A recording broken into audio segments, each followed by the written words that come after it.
इस कार्यक्रम के पुण्यार्जक हैं श्री विनोद कुमार जैन मिलेनियम, श्रीमती नीता जैन, समस्त गुरु भक्त परिवार फिरोजाबाद।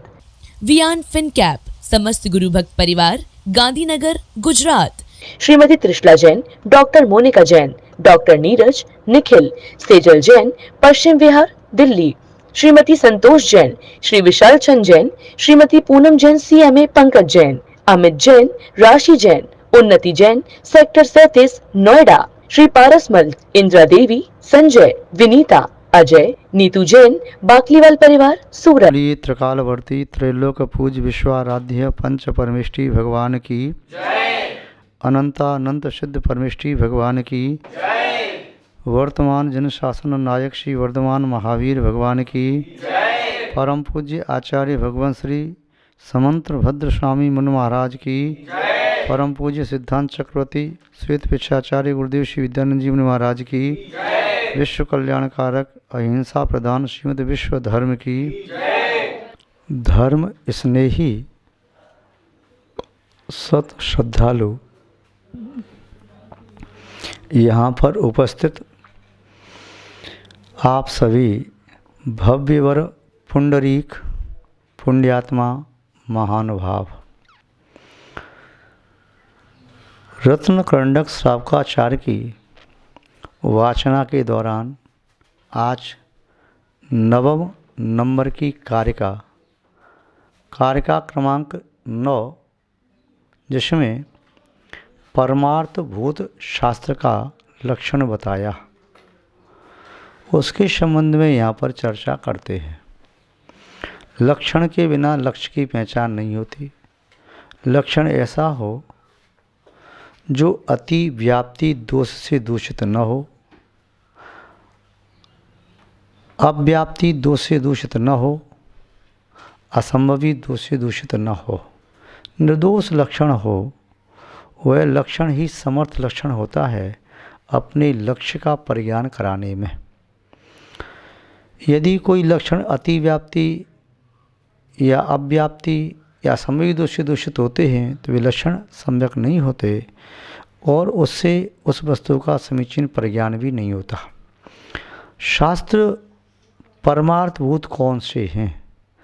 जो भव्य जीवों के परम प्रयोजन को सिद्ध करने वाले हों, जो हित करने में समर्थ हों, जो अहित का परिहार करने में समर्थ हों, जिनके माध्यम से दिव्य ज्योति की प्राप्ति हो, अंधकार अपहारक ये ज्ञान सभी प्रकार के अंधकारों का अपहारक बने, और जो अंधकारों का अपहारक नहीं हो सकता वह प्रकाश नहीं हो सकता। तो शास्त्र को एक प्रज्वलित दीपक की उपमा भी दी जा सकती है।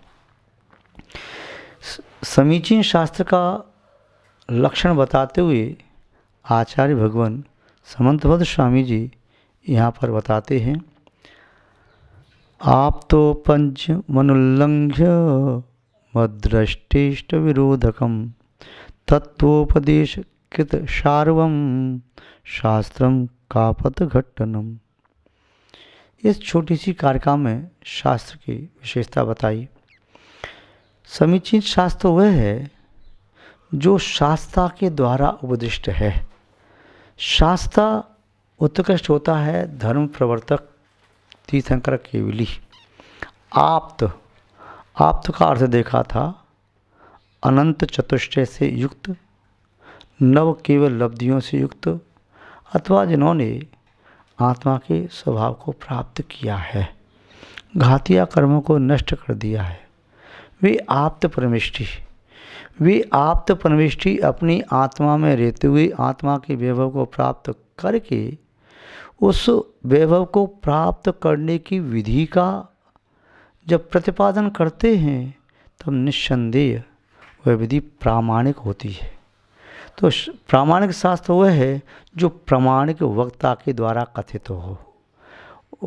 वक्ता अप्रमाणित हो जाता है तो उसके वचन भी अप्रमाणित हो जाते हैं। वक्ता प्रमाणम, वक्ता प्रामाण्यात वाक्य प्रमाणम। वक्ता की प्रामाणिकता से वाक्यों में प्रामाणिकता आती है। तो आप तो भगवान सर्वज्ञ देव वीतरागी हितोपदेशी तीर्थंकर केवली वे आप्त हैं। आप तो उपज्ञ, आप तो पज्ञ, आप तो उस ज्ञान के समीप हैं। संपूर्ण ज्ञान उनकी आत्मा में है। जिनकी आत्मा में संपूर्ण ज्ञान है, ऐसी आत्मा में से निश्चित होने वाला शास्त्र ही परमार्थभूत यथार्थ शास्त्र हो सकता है, सम्यक ज्ञान का कारण हो सकता है। विगत कारिका में देखा था कि तीर्थंकर प्रभु की दिव्य ध्वनि बिना राग के निश्चित होती है। उदाहरण भी दिया था कि जिस प्रकार मृदंग या मुरुज पर कलाकार वादक की उंगलियां स्पर्शित होती हैं, कर की थाप लगती है, तो उसमें से सर्वांग से ध्वनि निश्चित होती है। ऐसे ही आप्त के सर्वांग से ध्वनि निश्चित होती है। जिस प्रकार मृदंग को कोई अपेक्षा नहीं है, ऐसे ही केवली भगवान को कोई अपेक्षा नहीं है। मृदंग उस कलाकार शिल्पी के कर स्पर्श से ध्वनि निश्चित करता है, उसी प्रकार केवली भगवान की दिव्य ध्वनि भी भव्य जीवों के निमित्त से निश्चित होती है। यदि समोषण में योग्य श्रोता गणधर आदि न हों तो दिव्य ध्वनि निश्चित न होगी। तो उस मृदंग या मुरुज पर थाप लगने से दिव्य ध्वनि निकलती है, तो वह दिव्य ध्वनि इसे आगम का अंश कहते हैं। आगम शब्द में 3 अक्षर हैं, आ ग म, आप्त द्वारा कथित, गणध द्वारा संग्रहित, मुनि द्वारा विरचित।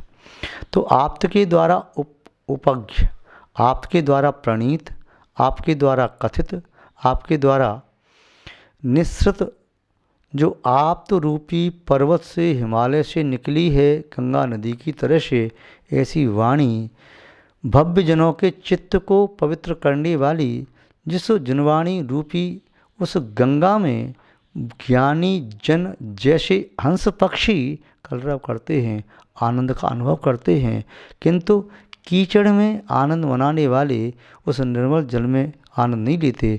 वो तो गंगा नदी से छिड़क करके दूर जाने वाला गंदा जल या मिट्टी में पड़ा हुआ गंदा जल, उसमें मेढक आदि, कश्यप आदि या अन्य बगला आदि मछली खाने के इच्छुक, तो वे उस गंदे जल में जाते हैं।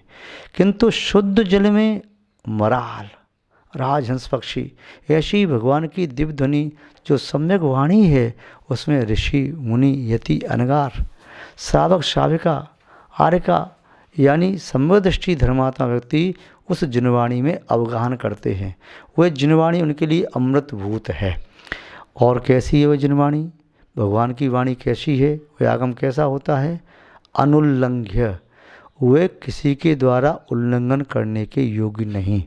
कोई भी एकांतवादी उस वाणी का उल्लंघन करना चाहे तो उसका उल्लंघन नहीं कर सकता। वह बहुत उत्कृष्ट है, उसे लांघने में कोई समर्थ नहीं, क्योंकि वह केवली की वाणी है, सर्वज्ञ की वाणी है, उसके पार कौन जा सकता है। यह सुत रूपी समुद्र इतना अगाध और विशाल है, इसको लांघना असंभव है। छद्मस्त व्यक्ति जब तक छद्मस्त है तब तक उसको लांघ नहीं सकता, और जब वह लांघने में समर्थ होता है तब केवल ज्ञानी बन जाता है। कोई व्यक्ति कहे कि संसार में आप सर्वज्ञ केवल ज्ञानी तो होते नहीं, तो उससे आचार्य महोदय ने पूछा, केवल ज्ञानी सर्वज्ञ नहीं होते, आप ऐसा कह रहे हैं तो किस अपेक्षा से कह रहे? अभी वर्तमान काल में तो है नहीं, बताओ यदि हैं तो बताओ कहाँ है केवल ज्ञानी? यहाँ पर तो है नहीं।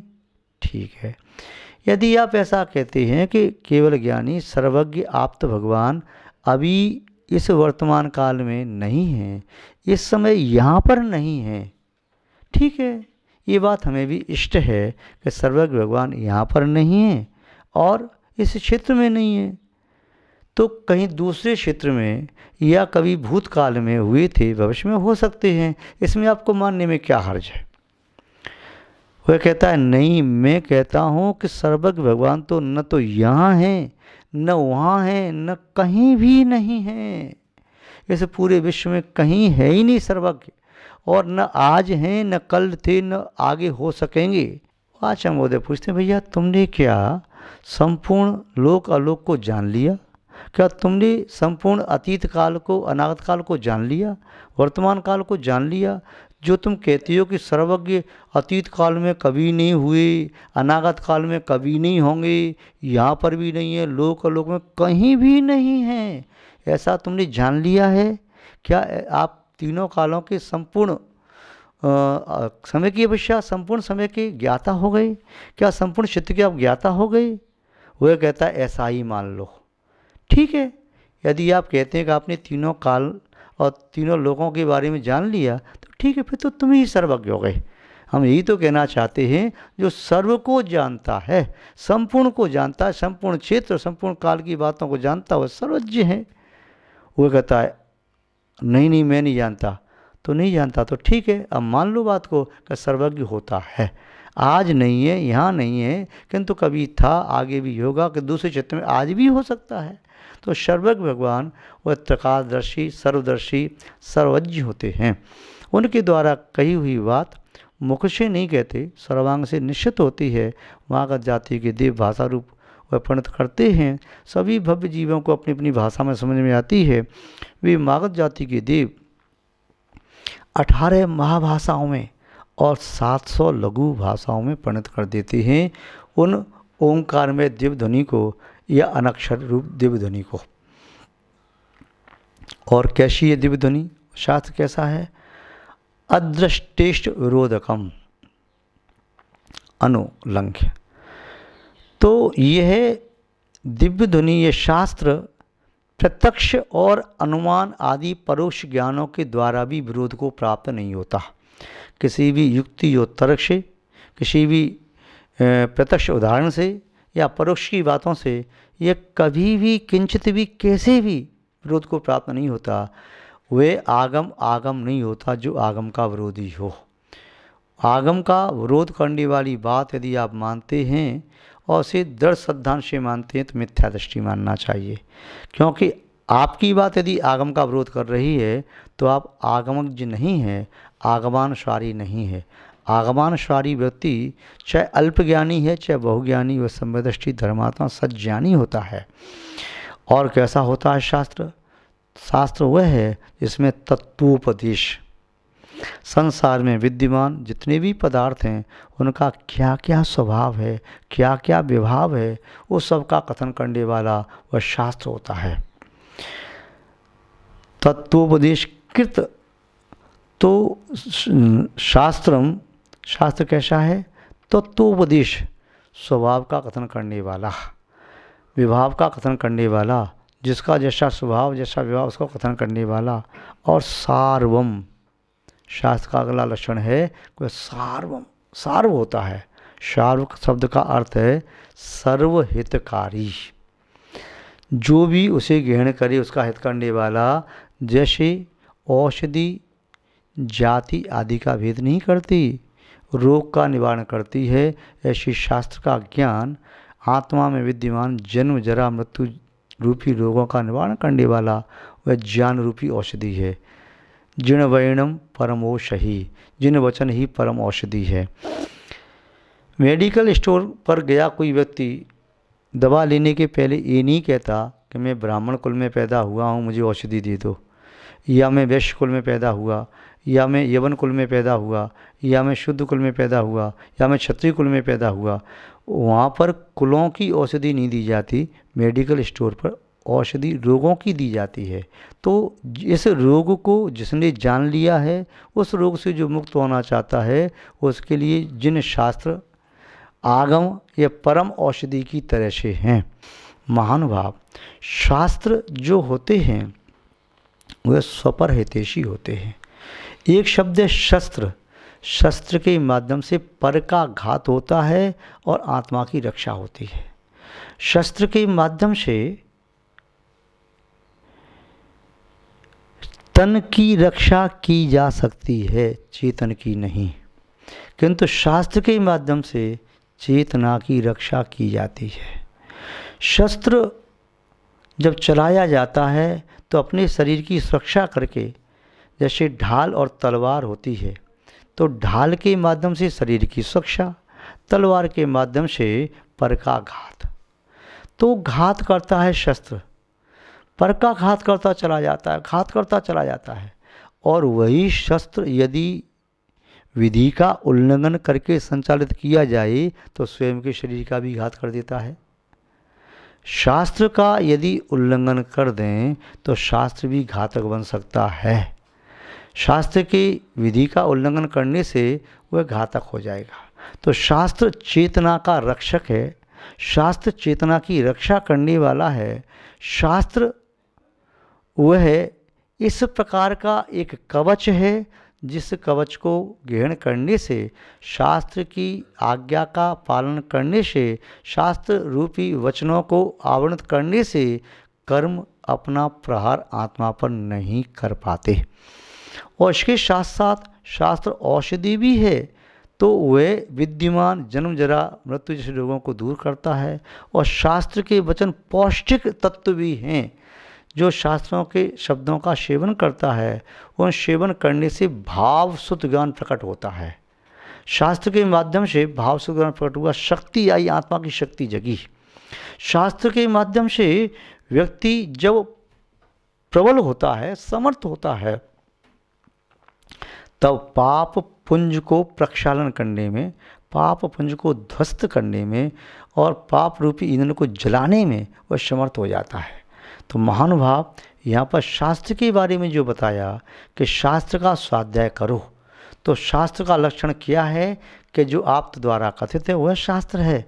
यहाँ वहाँ की पत्रिकाएं, अखबार, पेपर आदि जिसमें किसी की निंदा, किसी की प्रशंसा लिखी है, जिसमें धर्म का अंश नहीं है, केवल कषायों के पोषण के लिए लिखी है या आत्मश्लाघना प्रशंसा के लिए लिखी ही, ऐसी पत्रिकाएं, अखबार, पत्रक आदि जो निकलते हैं उनमें धर्मांश नहीं मिल पाता। धर्म का अंश कहाँ मिलता है? शास्त्रों में मिलता है। शास्त्रों के 4 वाक्यों को भी पढ़ें तो ऐसा लगता है 4 अनुयोगों का सार मिल गया हो।